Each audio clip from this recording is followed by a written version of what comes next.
Hello and welcome back to Shadowrun, and as you can see, I've got exactly 1,000. That was kind of nice.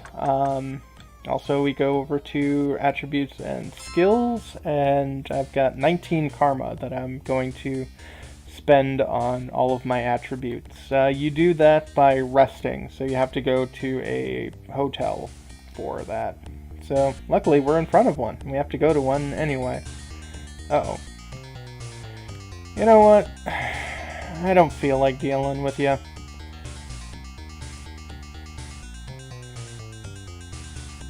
You can just get out of combat by just being faster than them, although usually that means you have to, get a pretty decent distance away from them.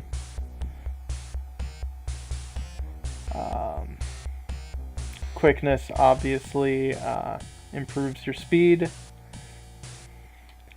But if you've noticed, if you have no enemies in the area, you move pretty fast. So that's typically a good thing. Okay, I'm here to pike up Michael's stuff. Small change, slot this cred, and I'm gone. The cred rolls off your stick, and in return you're handled a crumpled plastic box. Opening it, you find a scented letter, a cyber deck, a wristband, and 2 hollow picks. Letter addressed to Michael reads as follows. M, I don't trust our Johnson, and neither should you. His story just doesn't wash, and you know it. I'm out on this one, and I hope you are too. I'll wait for you in Tulskor City Inn in Pulya Barrens. Tabitha Shale. Oh, we've got a name. The Cyberdeck is a small Allegiance alpha that hasn't seen much use. These decks are fine in dabble cyberspace, but lack real power. Well, we need something. The wrist is a dockwagon homing beacon. When its wearer's condition becomes critical, a dockwagon trauma team is dispatched to retrieve him. The wearer then is resuscitated and dropped off at Seattle General Hospital. So, now we can't die. Yay! The fee is around 10% of the wearer's cred stake balance and guaranteed not to exceed 5,000 new yen. You slip it on your wrist and lock the clasp. Holopics. Dr. Ivana Harpsheen, MD, Seattle General Hospital, Harpsheen Clinic. So we've got a face as well, but a different person. Mr. Caleb Blightmore, Esquire. Problem solved. Worries eliminated. Finally, you uncover a cred stick underneath the holopix. It has a balance of 500 new yen. The irony of this discovery wears off after a moment. So we've gained 250 new yen. Yay! We're going to look for a place to crash. Easy money, chummer. I'll pay.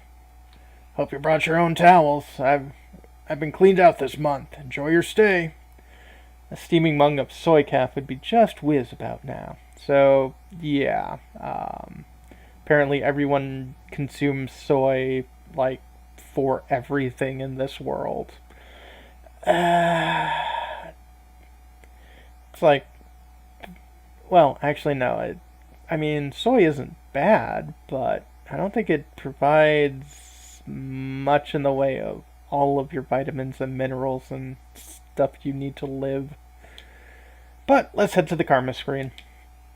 So we've got a whole 20 karma. Must have gained an additional 1 for completing Michael's initial quest, which is good. Body resists damage from weapons, firearms, physical spells, and black ice. Quickness determines movement and attack speed and increases combat and cyber combat success, which is why ours quickness is pretty high. Strength increases melee damage and grenade accuracy. Guess what we're never increasing? That's right, our strength. Charisma reduces hiring prices of Shadowrunners and increases fast talk success. This is something we're going to be upgrading. This one we are never going to upgrade. Willpower resists damage from mana spells and magic train also increases combat success. Not really. As far as stuff we're going to increase. Intelligence determines attack speed plus increases combat and cyber combat express. Another something we're going to probably increase. Let's see. So, we are probably going to be a SMG person. Just because they're kind of cool in this game. But because we don't have one, let's not dump points into that right now. Let's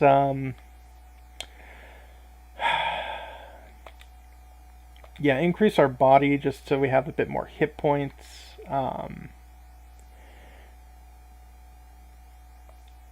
Might as well increase quickness.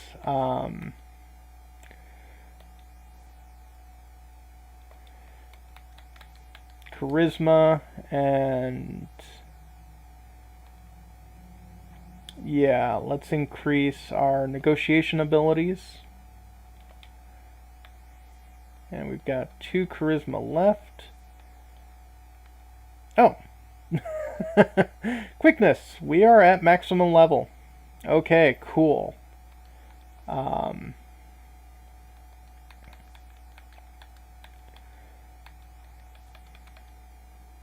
Okay. So, yep, that should be fine for now. Let's check out. Yes, we're gonna check out. Ah! No. Actually, we're still moving pretty quickly, so we should be generally okay.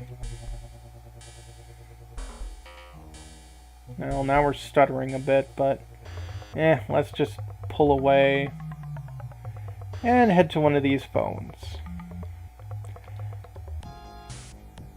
Let's call a taxi. As you can see, there are a whole bunch of different places we can go. Console item, Selisilde, which we remember is where our brother died. Puliyup Barrens, Penumbra District, downtown Seattle, and Rinkaru Archaeology.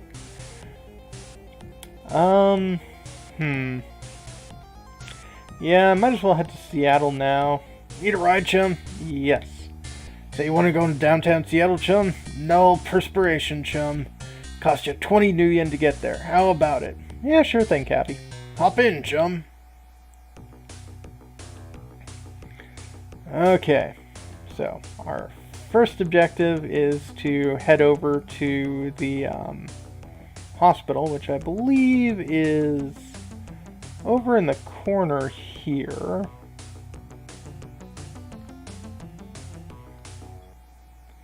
You enter Seattle General Hospital. A woman with the name of Dr. Haversheen stitched in her schmuck is filling out forms behind her desk. Recognize her as the doctor from Michael's Holopix. May I help you? Is this your Holopix? Show her the Holopix and tell her of Michael's death. Tears stream freely, but she managed to stifle most of the sobs. Composing herself, with much effort, she begins to speak. Michael was a good friend to me. We met when he first arrived here 3 years ago. I can't believe he's gone. If there's anything I can do for you, Joshua, let me know. What was Michael's relationship with Stark? Stark was your brother's best friend. They went everywhere together. Can't count the times they came here dragging each other, barely alive. I'd guess they died together. Well, I guess I'll talk to you later, chum. As you wish. Be careful out there. Okay, so we found out who Stark was. Let's see here.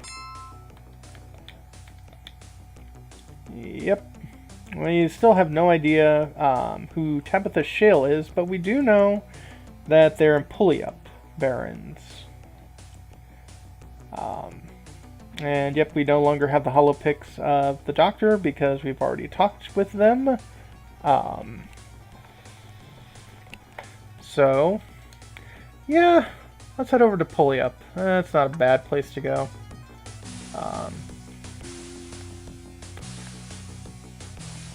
Let's call a taxi. Puliyup Barrens. Need a ride, chum? Yes. You say you want to go Puliyup dinner? That's a lot of my way, chummer. It'll cost you 40 new yen to get there. How about it? Yeah, sure thing, Cabby. Hop in, chum. Thank you. So let's see here. Let's open up a map because I have no idea where the heck I am.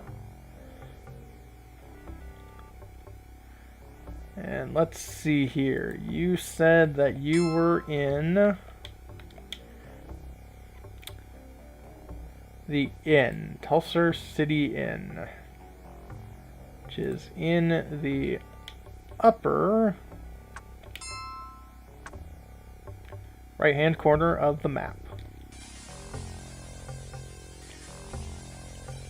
Yeah, I can't say I'm a particular fan of the Genesis or Mega Drive sound card. It just doesn't come off all that great.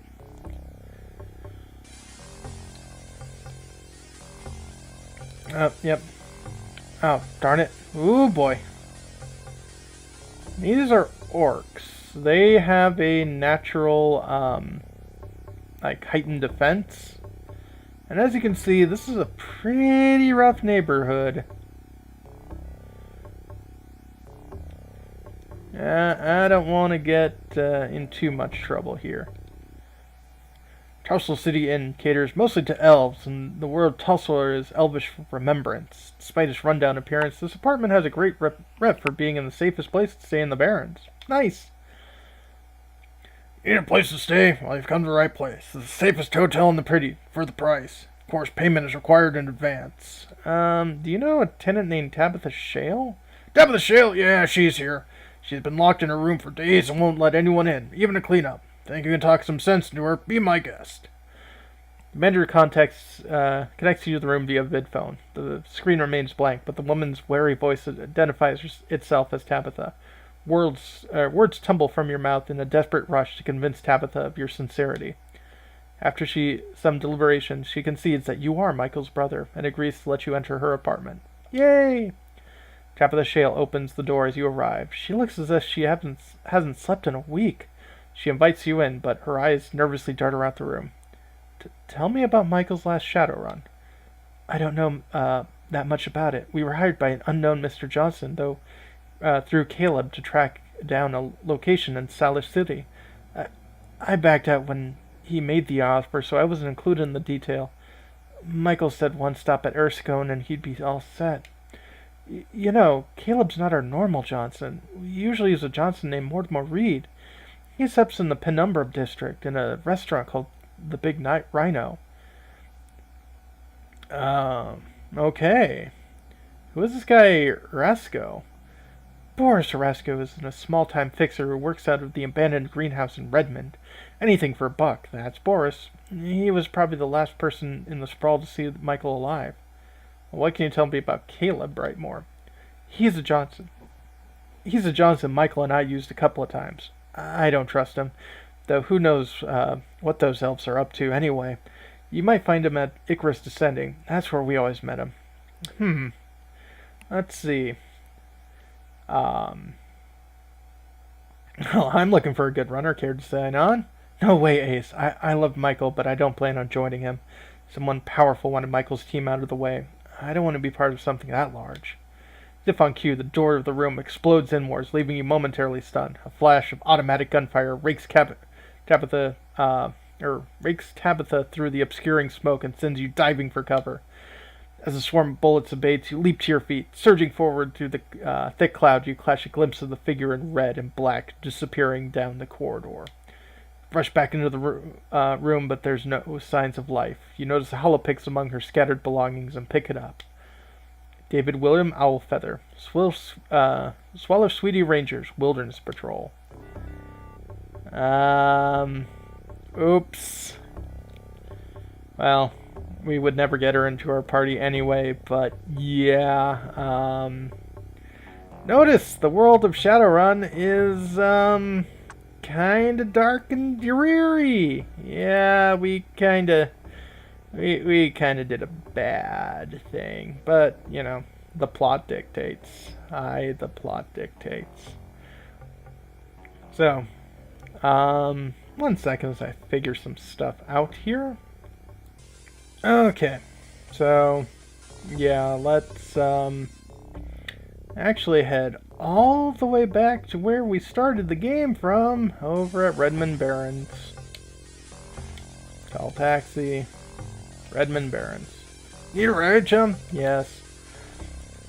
Say you want to get to Redmond Barrows? That's a lot of my way, chummer. It'll cost you 400 New Yen to get there. How about it? Sure thing. Hop in, chum. Thanks. And we start at the beginning of the game. Luckily, we know where the greenhouse is. The greenhouse is the house with the little green, windows on top. The only illumination from the greenhouse comes from the dirty skylights casting strange shadows. Seated at the cluttered desk is a wisp of a man hiding under a large hat. Come on in. Just slush your cred stick before we start talking. Time is money, chum. I'm looking for some information. Information is a commodity like anything else. I charge a flat fee of 500 for all my info. New yen up front. So hack up my fee and I'll spill all I know. Okay, easy money, chummer. I'll pay. Boris watches the new yen roll off your cred stick. It gives me a warm feeling all over. You ask me anything you want to know. Well, let's see. Let's first start asking about my brother Michael. It just occurred to me that your brother was here a while back. He came in using the name Owlfeather, though I never believed that was really his name. I believe he bought a few high-powered weapons, lots of ammo, and a four-wheel truck. Anyway, I wouldn't thought twice about it until some Recaro hotshot startled a bird dog. Never seen the suit before, but he came looking for your brother. He had lots of hired protection, but he looked like the most dangerous of the bunch. His name was Mako Sosho. He applied some pressure, but I didn't give up your bro, I swear. I didn't know nothing except for what he bought. Mako must have got more information elsewhere. Thanks. Your mind mulls over this new information as you turn to leave. You're startled back into reality as Ricaro's strike team breaks into the greenhouse. Uh-oh. They're aiming for Boris, who attempts to run to cover. The leader recognizes you and immediately instructs the team to take you down instead. Ow.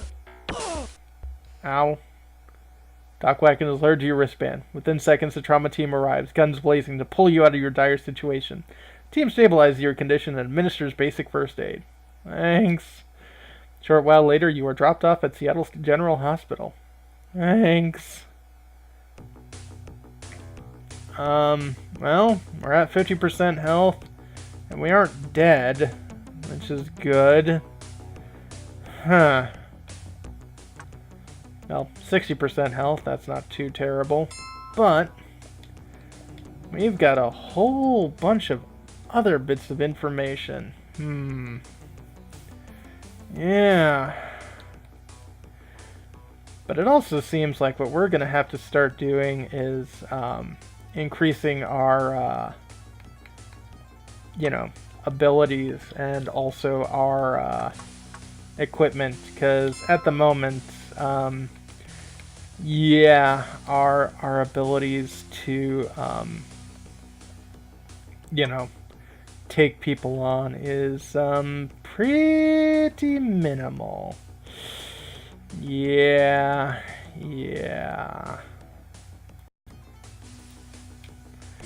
So, yeah. Let's see as I go off to maps, downtown Seattle. Oh, 1 second. Shadowy image of a watcher, a phantasmal magical messenger materialized in front of you. Come quickly, my master needs help. Okay, I'll help. The watcher leads you through some streets. He points ahead, and you see an old man being brutally beaten by a group of I-5ers. Uh-oh. The mage looks up. The I-5ers turn around, following his gaze. Look! Some new meat to tenderize. Get him, boy! As the Gaggers come at you, you catch the mage giving you a wave of thanks. He then shimmers and fades into nothingness. Well, we did a good thing, but...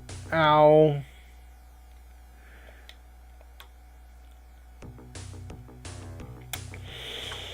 Yeah, we are definitely going to need a lot better equipment.